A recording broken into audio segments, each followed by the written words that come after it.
Hi, welcome to District 51 TV. I'm Ryan T. Cook with the District 51 Communications Department, and on today's news and informational program, we'll take you throughout the district, showing you many of the diverse happenings in District 51. We will document a classroom instructional exercise at West Middle School and look at why one District 51 elementary school has received an Outstanding Achievement Award and National Honor from the United States Department of Education. Plus, how the Grand Junction community is partnering with District 51 to ensure a world-class educational system in Western Colorado by creating extra time for students to work on important academic skills such as reading. To begin today, a few newsworthy items. The Board of Education in September gladly accepted the largest energy rebate check that Xcel Energy has ever given back in the state of Colorado. The check for $804,000 was the first of two expected rebates from Xcel. The rebates are for energy-saving initiatives that the district has implemented over the past several years. Tom Minarek, a key account representative with Xcel Energy, says that the energy savings that District 51 is achieving is truly a great feat. $804,000 check was the largest rebate check that Xcel Energy has presented in the state of Colorado to date. In fact, it's twice as large as the second largest. And this is just for phase one of the school district's project. Phase 2 and 3 probably will qualify for another $500,000. So it's really a big project. All right, next, several District 51 schools chose to participate in the International Walk to School Day, which was held earlier in October. The day seeks to promote the health benefits of walking or biking to school, as well as bring awareness to the positive effects walking or biking, as opposed to driving, has on the environment. Mesa County Commissioner Craig Meese, as well as Board Member Diane Rice and Superintendent Steve Schultz were all on hand at Rocky Mountain Elementary School, where the majority of students are already walking to school on a daily basis. Well, it's just it's a good event to highlight and support being able to walk and ride your bike or get to places within your community is certainly something to highlight and support. All right, next up, the superintendent of District 51 schools, Steve Schultz, has established a culture and a belief system that we have all bought into at District 51. He has long held that every student in a District 51 classroom can learn the essential academic skills and principles that they need to be successful in life if they're given enough time. He likes to tell us that learning is the constant and time is the variable. Well, what that means in plain English is that we need to create extra time for all students to learn these essential skills. With that vision in mind, the Forum Committee of the Grand Junction Chamber of Commerce created the 500 Plan. Local attorney Betty Betchel was among the first to volunteer for the 500 Plan and offers some insight into its vision. We wanted to assist in the area of education, to work toward a world-class education system here in School District 51. So we wanted to do something that would expand time and face-to-face time with the children, with the mentoring or tutoring.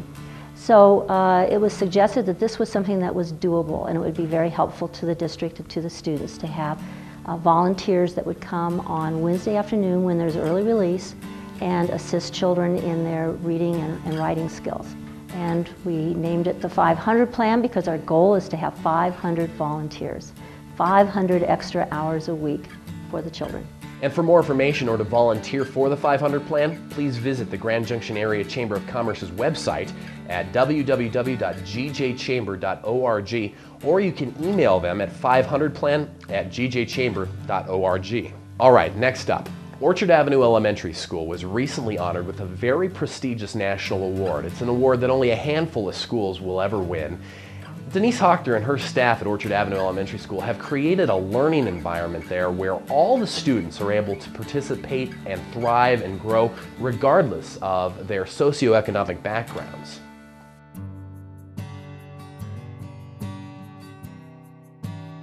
Blue Ribbon School Recognition is awarded by the U.S. Department of Education to schools throughout the nation that are committed to achievement and to ensuring that students learn and succeed. On September 9, 2010, it was announced that Orchard Avenue Elementary School was one of 304 schools nationwide to receive this award in 2010. Orchard Avenue is the first school in District 51 to win this award. Can we give it another? The Blue Ribbon Award is for either two reasons. First, you can be a high achieving school for the past 3 years, and then the second reason is for schools that close the achievement gap. Orchard Avenue School Elementary was selected based on their ability to close the achievement gap with at least 40% of their students coming from disadvantaged backgrounds.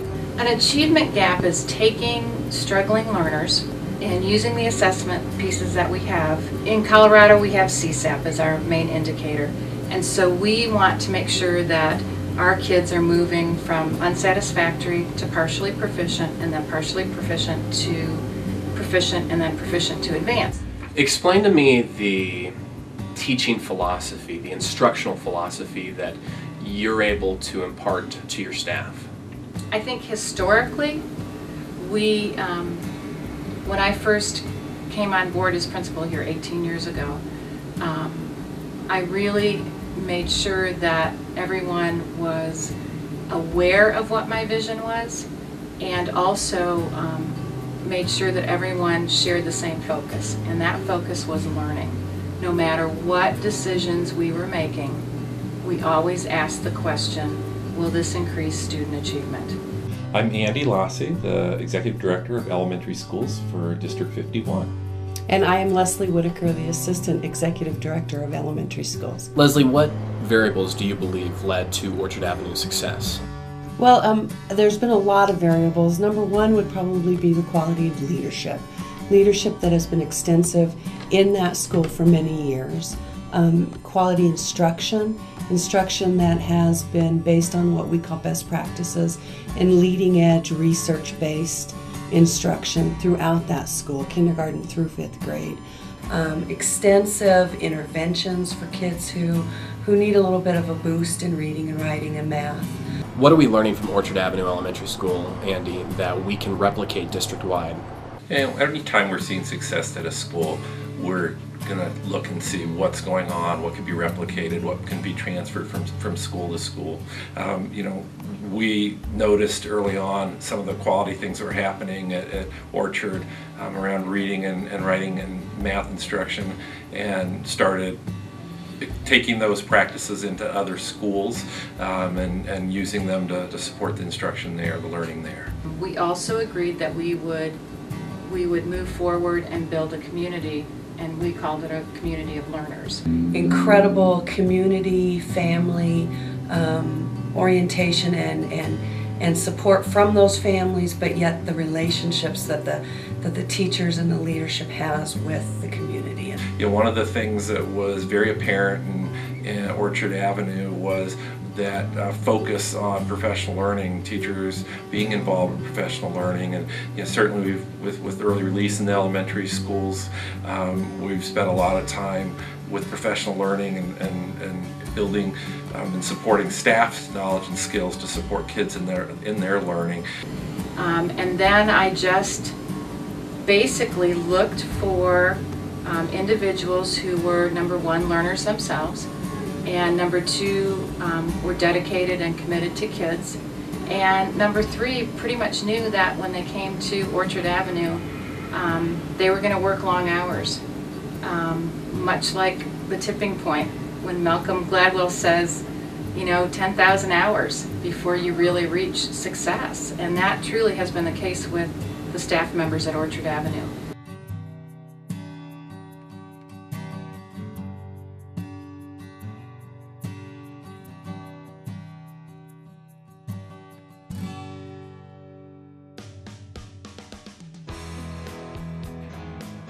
And congratulations to the entire staff at Orchard Avenue Elementary School. And not just the staff, but also the students. Of course, they would have never received this award had it not been for you students who were able to achieve higher test scores year after year after year. And that's why that recognition truly came to the school, so great work to you kids. All right, now it's time for a little tidbit of information you may not have been aware of with Did You Know? This is Diane Schwanke, the president of the Grand Junction Area Chamber of Commerce. It is the belief of District 51 that continuous student success is directly related to the quality of employees. To this end, the Human Resources Department is committed to hiring the most qualified candidates for every job, while offering support in the areas of compensation, benefits, training, and much more. Hi, I'm Diane Schwenke, President and CEO of the Grand Junction Area Chamber of Commerce.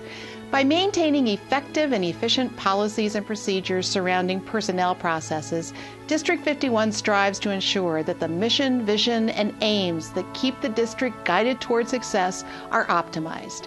HR is the face of District 51 as you start your career and will be here if you have a need in the future.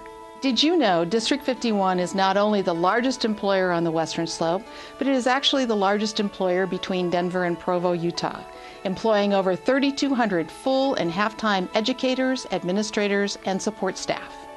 Of the roughly 1,700 certified teachers on staff, 52% have master's, educational specialists, or doctorate advanced degrees. And did you know that a quarter of our teachers have over 20 years of teaching experience? The people recruited and hired by our district have a huge opportunity to positively influence the lives of children of all ages and backgrounds. It is a common theme, one of complete commitment to the educational advancement of the kids in our schools that keeps us going and our students growing. All right, finally today, it's time for a little bit of fun. Students in the MESA program at West Middle School recently got to explore the properties of physics and forces, energy, and motion. The goal was to take 3 eggs and drop them off the top of the building at West Middle School to the cement courtyard below. So, which students would come up with the greatest container to try to deliver those eggs safely? Let's check it out.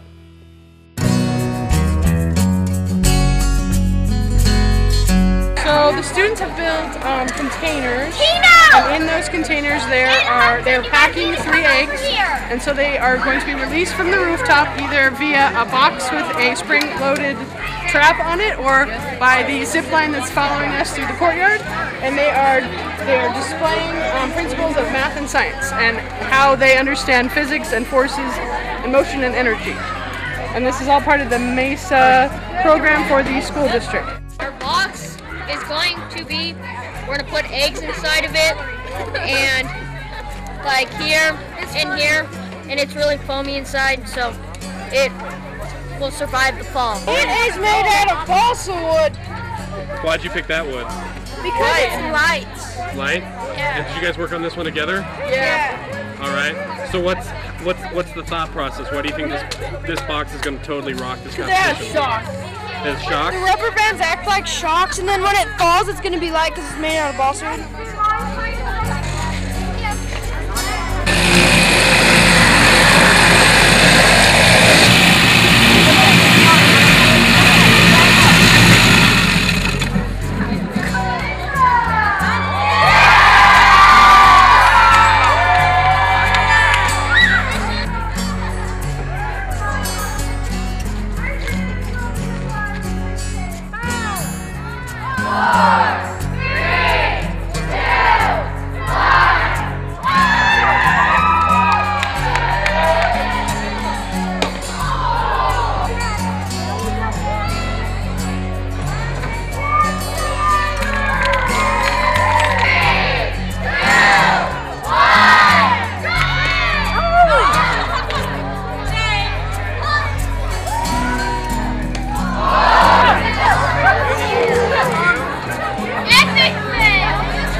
This one made a lot right here. 3, 2, 1.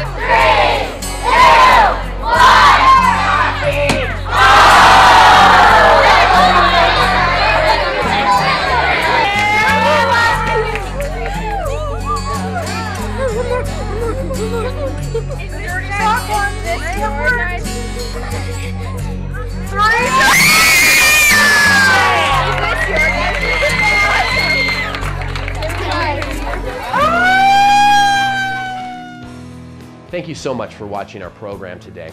You can get all of our informational updates, our timely updates for parents, our videos about what's going on in the district. Most of that stuff is on our Facebook page. If you just want to go to facebook.com, School District 51, and you can friend us there. Also, we do have a YouTube channel where you can check out some of the other videos that we're doing. In the District 51 Communications Department, I'm Ryan T. Cook. Thanks for watching.